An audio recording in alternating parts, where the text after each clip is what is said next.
Hello, everyone. This is SFG free meeting. We're going to cover tonight is a letter from the IRS.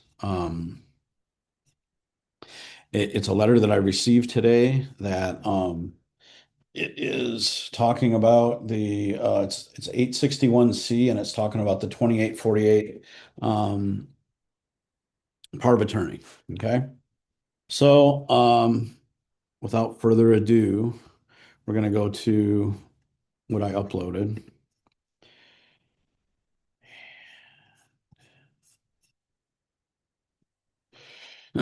Okay, so start off with the letter that I got, right? So this is just a basic IRS letter, and there's always going to be like numbers and crap on it. So this one here is LTR 861C. And in an 861C, it is regarding Form 2848. And it's just saying that we received your 2848 power of attorney declaration of representative, but we also need the following information. The type of tax, right? What kind of tax and what forms are you using? The specific reason that allows you to authorize your representative to sign the return. Representative designation, the representative's state licensing jurisdiction, the representative's bar license, certification, registration, or enrollment number, the representative's signature and signature date. Okay. So I'm going to go through some of this stuff right now and show you how I got to where I got to. Okay. So if you go to, if I'm going to show you this. All right. This is my AI. This is what I did today. Okay. So the first thing is I live in Georgia. So they want to know if I have some sort of licensing. Okay. Georgia does not require an authorized representative for taxpayer to be specifically licensed, specially licensed just to represent the taxpayer. So, and then Georgia state law says the taxpayer may designate an authorized representative using Georgia's power of attorney declaration of representative form, which is the same as the 2848 for the IRS. There is no statewide tax preparer license requirement. Okay.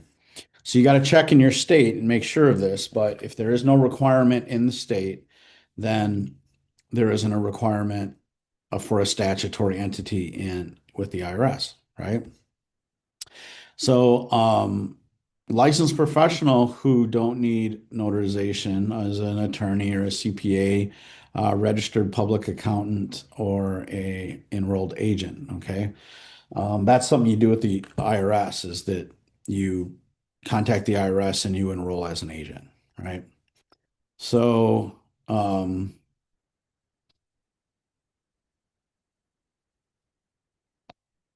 the only reason why you would need a license in Georgia is if you were avoiding notarization of power of attorney form. Okay.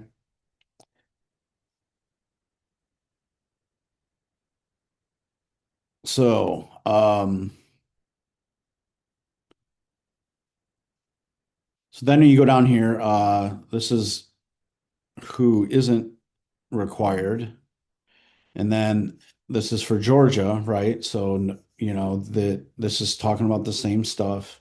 Um, but then you get down to the IRS in here. Okay. So a who can be represented with the IRS with no limitations, attorney, CPA, enrolled agent. An unlicensed individual, so friend, next friend, trustee, or agent, which is what we are, and they're the it's limited, right? So what is it limited to? Information exchange, filing documents, ministerial or administrative tasks. Okay, so this basically covers everything, but um, you just can't, it talks down here about, signing for the taxpayer. So in order to sign for the taxpayer, they have to be out of the country for 60 days or gone for 60 days. So we all know that the taxpayer isn't alive, right? And so as soon as you sign on and say that you're the taxpayer, that's when you get into all kinds of issues with the IRS. So they can't prove that the taxpayer is alive, right? So when they say, well, they have to be missing, or gone for 60 days, well, they can't prove that they're not gone because they can't prove anything with the taxpayer because the taxpayer is a decedent estate, right? So,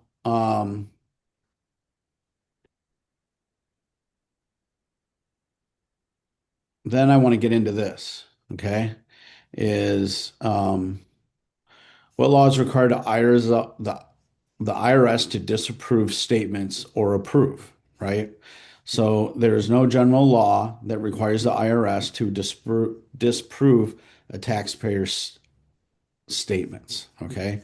So presumption of correctiveness is that the assumption is that the IRS agent, when they're contacting you, is correct. Okay, so that's the first assumption, right? The next thing you want to look at here is IRC 7491, burden of proof, right? It is the primary statute that can require the IRS to disprove taxpayer assertions. In other words, they have to prove, like if you do an affidavit and you say to the IRS, this is what the truth is, they have to disprove it under penalty of perjury, but they can't, right?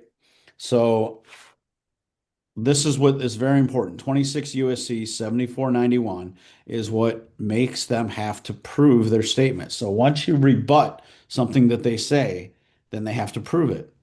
Okay. So how are they going to prove the taxpayer isn't been gone for 60 days when the taxpayer doesn't exist? Right. So affidavits and unrebutted statements. Okay. Reality affidavits are evidence. Silence by the IRS does not equal acquiescence. The government is rarely stopped by silence. Key cases. So these are the case laws that apply to that. Okay. Um, so we're not talking about litigation or appeals or any of that stuff. We're just talking about when they bring you a letter, right? So I want to show you this. When they bring you a letter, this is an offer, right? So I accepted their offer. And here's what I wrote. Hello, I hope this finds you well. Thank you for responding to the 2848 that was submitted. There are there are the following answers for your questions. The Form 2848 covers all 1040, 1040V, 1040ES, 1041, 1041V, 1041ES, 940, 941, 2848, 56, 56F, 1099, all versions, 1099A, 1099B, 1099C, 1099 OID, 1099 NEC, 1099 miscellaneous, and all other forms needed to complete the taxes for taxpayer Kent N. Stark with the social. Specific reasons for the representative to sign all forms is to facilitate any and all actions in the event the taxpayer is not available. Okay. The representative's designation is authorized representative or individual banker. The authorized representative is an unincorporated, nonprofit, non-statutory entity that does not require any kind of licensing authority for home office. Georgia does not require any type of license. The IRS allows for the following information exchange, filing documents, and ministerial or administrative tasks. The IRS allows for the representative to sign for the taxpayer if they have been gone for more than 60 days, and that is why the representative would be signing. All this information is true and accurate. You have 30 days to disapprove the information herein according to 26 USC 7491. Okay.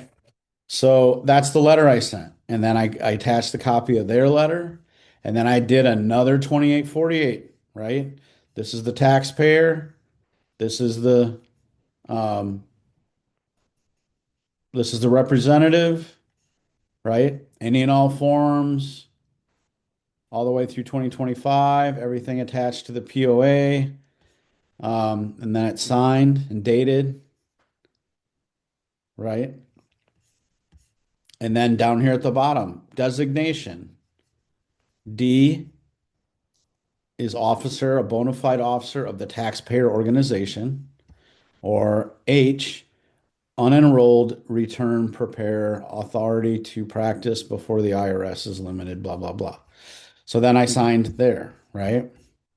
And so I sent all that to the IRS in response to their letter. This is how you do this. This is how you respond to them.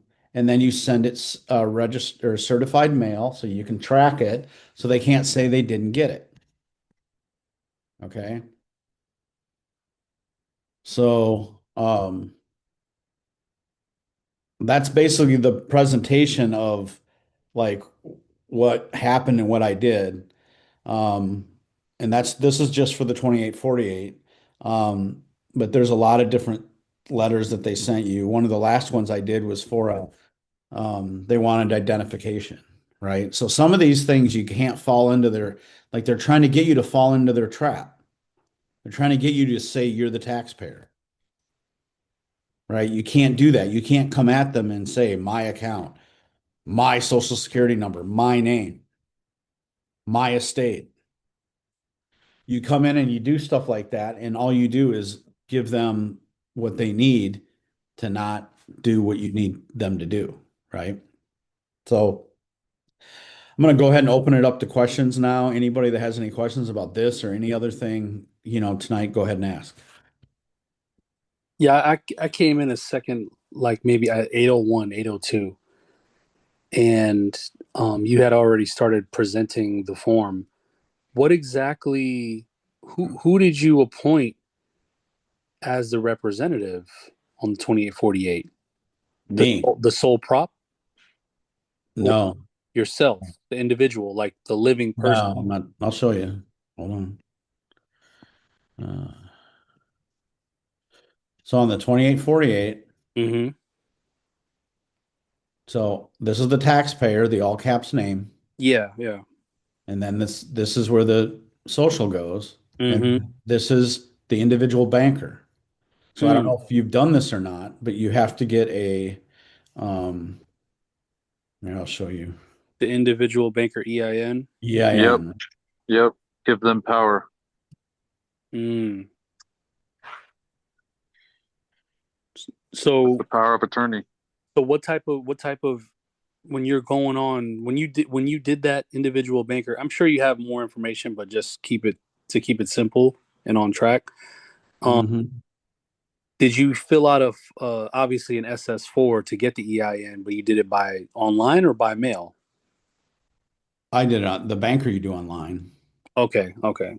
I'm just trying to find the file here for you. Because I've heard so many people say all this stuff, and it just What? no one's Yeah, I mean, what I teach here is I actually show you how I'm using it. yeah, Like yeah. it's not just like, oh yeah, this is what you should do. Um, Here, can you see this? Yep, individual Okay. CEO. Yep. Yep. And then the address, and then there's the EIN, right? Hmm. And What type, so what type of EIN did you apply for when you did it though? it's a nonprofit, unincorporated entity. Nonprofit unincorporated entity. Got you. I sell a book on how to do the EINs. Okay. Okay. Awesome. So yeah, it's like $50 and it shows you how to get all three EINs. Perfect. Yeah, So that was my question because after that, once I know what you did there and the question that the additional information that you added about not falling into their trap, it makes sense. And then you pretty much like hit them with like, okay, disprove it according to your own words, right? yeah, according to your own law, disprove it. Exactly. Yeah, I like that. It makes complete sense. Yeah, disprove that the taxpayer hasn't been gone for 60 days, right? And they can't because the there's no human being attached to the taxpayer account. Yeah, the taxpayer has never showed up ever at any point until Right. you know what I mean. Like you said that you were. It's like it's like tricks the whole time. It's tricky, like trickery. Yeah. They're like, oh, so the taxpayer and the and the representative have the same name. And I'm like, well, it's the assumption of name. And they don't like that. They don't like that at all. Oh, Well, that's the assumption of name, right? That's not my name. That's a name. mm-hmm.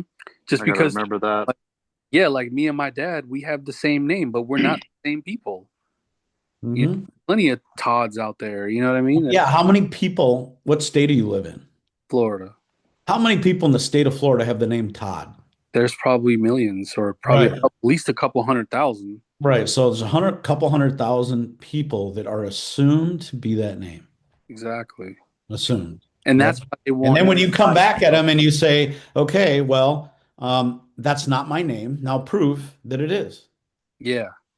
And that's why it's so important that they want you to tie yourself and claim that social as yours, because that's how they tie and say, oh, well, that's that person's name that you're claiming, or your name. Right. Right. Got it. Got it.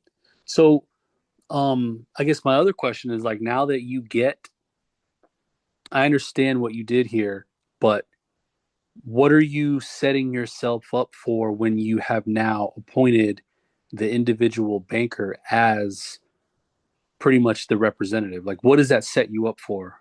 Well, because when you are telling them that you are the taxpayer, then you're an infant ward minor Mm, So and you instead, don't have the right to the information. mm, so instead, you're telling them that you're, A trustee. yeah, the authorized representative. Right. So once you come in as the trustee, then there's different information that they're able to give you. Does that also have something or some connection into getting the what's the name of that other? I don't know why the word is slipping. It's another number that you get. Um, I don't know why it's slipping my mind. It starts with it's from the IRS for the account. Oh, the CAF number? Yes, sorry, the Yeah, CAF. I don't know what the CAF, I don't have a CAF number, so that just makes things easier as like an authorized representative Hmm. by getting a CAF number. So like when I was talking earlier about like an IRS appointed representative. So Hmm. that's what you do there is you just do an application and then they come back and say, yeah, you're approved to be this kind of individual. Hmm. Hmm. And then that's what that is. So Yeah. it's just another, step to it. But the point of all this is that you don't have to, like, as long as you have an EIN, right? And that's why I always put that. If you look on my thing here, Hmm. like when I sign at the bottom, it's individual banker, attorney in fact, nine, it's got the EIN on it Yeah. because that's the Kent Nicholas Stark Trust Estate. That's the trustee of it Hmm. because this is a trust. This is a trust. Yeah. Yep. That isn't a person. Hmm. It's a trust. Well, it's a person. It's not an individual. And they want to be the trustee of it so they can control it. Right. But when you step in and say, I'm the trustee, Hmm. and then they can't say you're not, right? So they even get into it down here. Um, Individual tax matters, taxpayer must give a specific reason for representative authorized to sign a return. Acceptable reasons include disease, injury, continuous absence from the U.S. for a period of 60 days. So what's U.S.? With all the stuff we've been learning, what's U dot S dot? That's the 10 square miles around the corporation. That's the 10 square miles around. Yeah, that's DC. Yes, absolutely. And we've never been step we've Everybody, never been there. everybody is other than people that live in DC are the Correct. are well, it's not even people in DC, right? They're just talking about the graveyard. Hmm. They're just talking about that graveyard, Wow. right? This whole thing is like word games. Oh yeah, totally. Yeah, it's just black magic. Ugh. Nice. So I need to get that sole prop EIN. Got it. No, Not sole prop. don't Sorry, you individual don't do banker. not do the sole prop EIN. Like everybody does that. Yeah, So yeah. So that'll mess you up, right? yeah. So you want to use your social on the sole prop, but you Hmm. want to get the individual banker EIN. If you send me a message after the meeting tonight, I'll send you a link for the book, Okay. and it tells you the whole process of getting all the EINs. Got it. Got it. All right. Appreciate it, man. I Yep. had a question real quick, Quinn. When you Yep. call the IRS, do you always present yourself as the individual banker, not Yeah. specifically the trustee, right? Yeah. I Because mean, that's who we assign. I That's who don't we assign it. complicate it, right? So if they don't ask, I don't answer that. But if they say, "Who are you?" I say, "I'm the authorized representative." And then they say, "Well, is there a power of attorney on file?" And I'm, "Yeah, there's supposed to be. I've sent them for like 3 years, and they always can't find it, right?" So this time I faxed it in, and then I got this letter back. So what this is all about is I have 3 years of tax returns that I've filed refunds on that's a substantial amount of money. So they are trying to find any reason possible to not send the money to the sole prop because I've done all the work to get that done. Yeah, And that's what they're holding back on. they're trying their best. Yeah. And they're going to. But once it happens and you get everything that you're supposed to get, then you don't go through this again because that means once you get your checks, then they've established that you are who you say you are. Hmm. So Hmm. then moving forward, you don't have to do that anymore. Then you move everything into a living revocable trust. It's a gatekeeper. They're just gatekeeping to make sure that we know who we are. Hmm. They're not your enemy, they're protecting the trust. Yeah, Exactly. yeah, that makes sense too. They're supposed to. Yep. Just got to stand our ground. So they're doing their job and they're protecting you and like everybody that like I was the same way, when you get into this and you start getting all angry and like wanting to cuss out the IRS and do whatever, like, they're there to help you. So do yourself a favor, learn the IRC, learn the IRS laws and use it for your advantage. Doing your SPC and creating trust is the beginning. Once you have your trust created, then you go into administration. Yeah. And when you're in administration, you gotta know what to do. So this whole thing's a matrix, right? We already know that. So matrix is a computer program. So what do they use in computer programs to write images and do everything they do? What's it called? Code, Cool. Images, Code, right? Well, what is the IRC called? code. Internal Revenue Code. Internal Revenue Code. So if you want to access the matrix, you got to have the code. Yo, that's crazy that you say that. Yeah. So you get out the IRC and you find their codes. And then you Yeah, send them a letter with their codes in there, and that's it.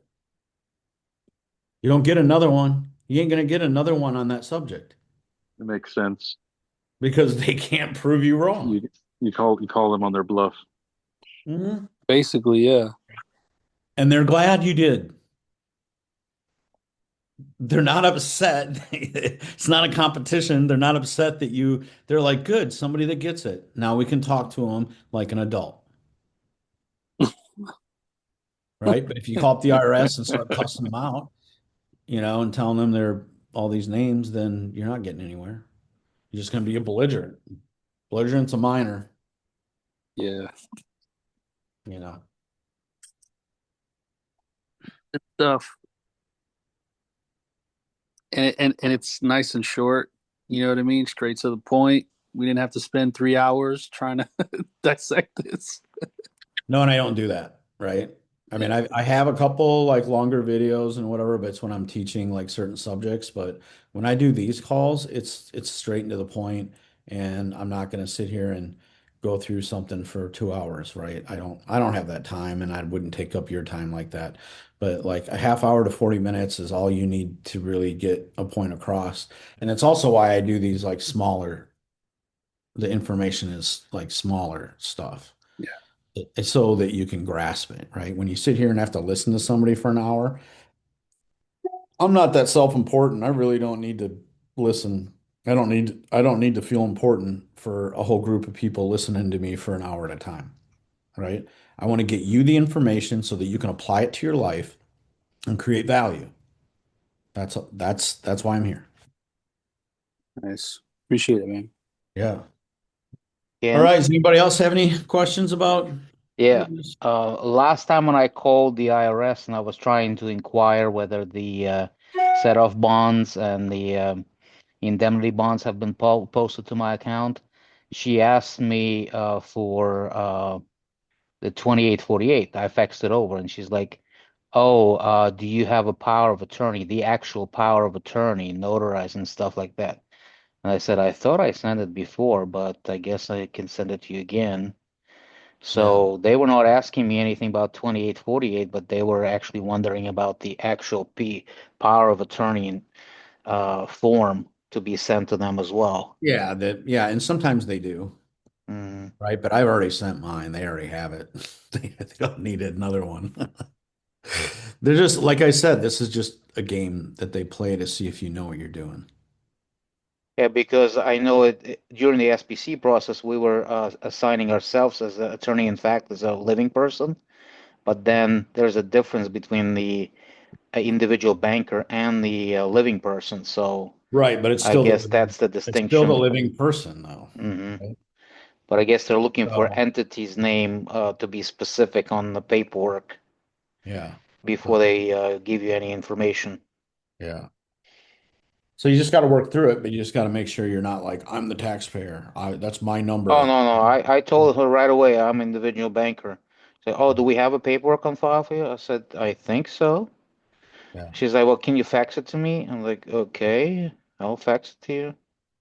Yeah. So when you get on, I don't know if you guys have gotten on my tax account yet.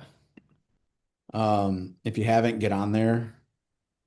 Um, and I'll show you this once I get it open.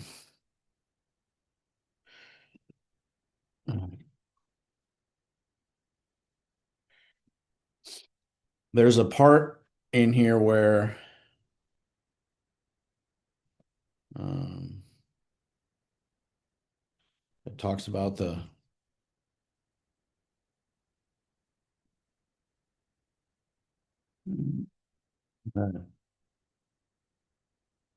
authorizations, right? So this is your tax account. So go to your authorizations, power of attorney. So when you get a power of attorney approved, it'll be right here. It'll say so and so is your power of attorney. Online authorizations. I was going to mention that too. I did that last year. I submitted the 2848. And it was probably about summertime. And then I checked around November, I want to say, Yeah, and it shows on my transcripts, it says representative appointed or something like that. So right. I didn't receive any letters or anything like yours. So I guess whatever I did, it kicked it through without any. Well, yeah, that's because they're trying to stop me from getting a refund. Is this how you enter the ID me Yeah. IRS? Yeah, you got to do that in order to get in. So I just used um hold on, let me so you guys can see it again. So I use the ID me because I already have that account, right? But you can Mm, create one or there's other ways to verify the identity, right? okay. Login.gov. Yeah, login.gov, there's different ones, right? I use ID me because I already had an ID me. So I just kind of linked it in. But it is not the same as Iris, right? No, Iris is different.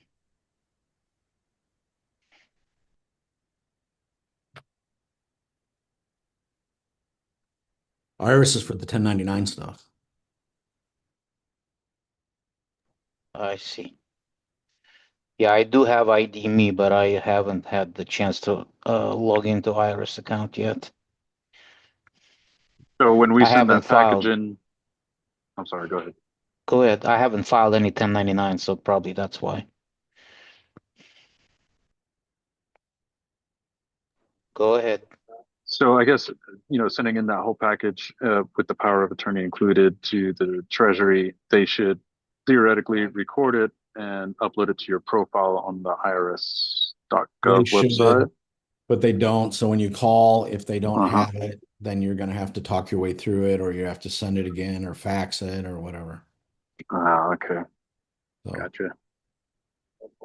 They might play hardball. yeah. Okay. Now, when we send this power of attorney package, do we also include F56, a Form 56 and Form Well, 56F? if you're sending it for a tax return, then you can include a 56 and all that, but you don't need a 56 for to put in the 2848. Oh, okay. I see. Only during the tax time when we file the taxes and 1099s and all that other stuff. Yeah. That's when we've sent both forms. Gotcha. Right. Okay. Because you want to establish you're the fiduciary of the account. Mm-hmm. Okay.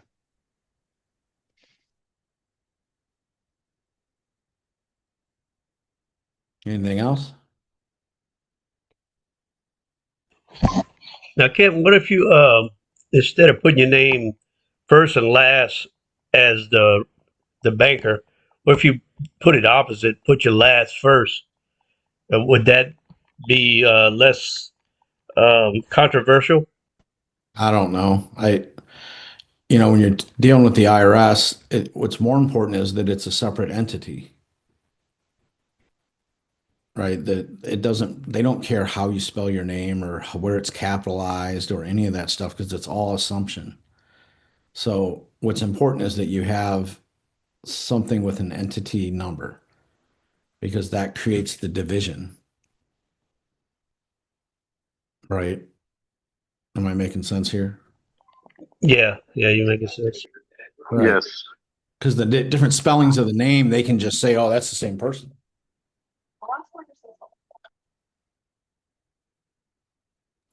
I did hear that a while I don't remember exactly, but they said that when you can't appoint, I mean it looks like you've already done so, but it was along the lines that you can't appoint yourself through a 2848 because they consider it the same entity.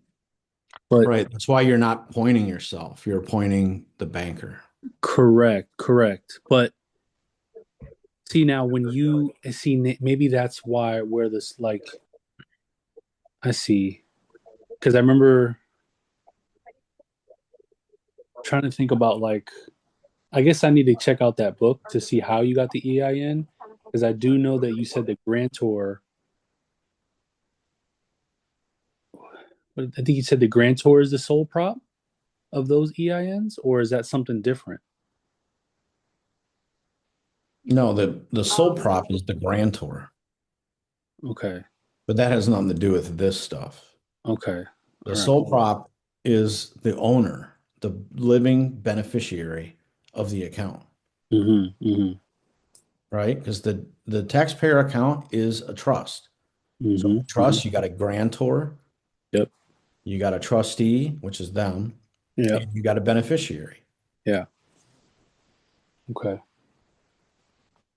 right? So the grantor is the body, and the beneficiary is the sole prop. But because the sole prop is benefiting and receives everything, then that's who is the grantor of your trust. Yeah. So like, because what I did a while ago was I tried to use the 2848 and appoint my trust over the taxpayer. Yeah, you can't do that. Yeah, that's what I was. Yeah. See, that's different, right? And and especially since there's a different form for businesses. 2848 is the individual account. Yeah. So why isn't it that you can't do that though? Is it because they consider the trust one and the same connected to that taxpayer? Well, yeah, it's a trust. It's not, right? Like, I mean, I guess everything's a trust, but it's it's who's the trustee of the trust?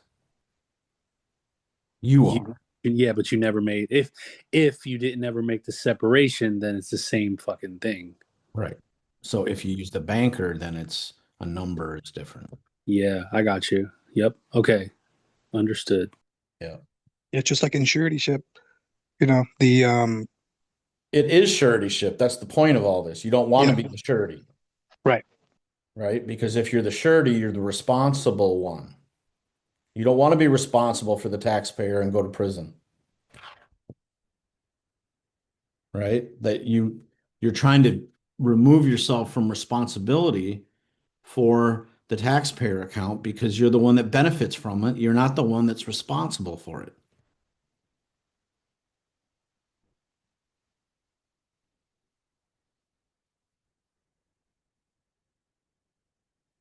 So that's what we're trying to do. We're just trying to correct all that.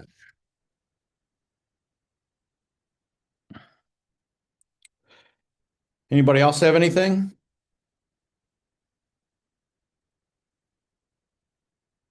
So this is recorded, and as soon as I get done editing, I'll put it in the free videos so that, anybody can watch it. And then I'll post a link in the group so that anybody that missed this tonight can watch the video. So I appreciate everybody coming tonight. Thanks for all your questions, and I hope I was clear about how to handle this. Thanks, Ken. Thank you, Ken. Definitely. Yep. Later. Peace, brothers. Appreciate Yep. it. Have a good night. Bye.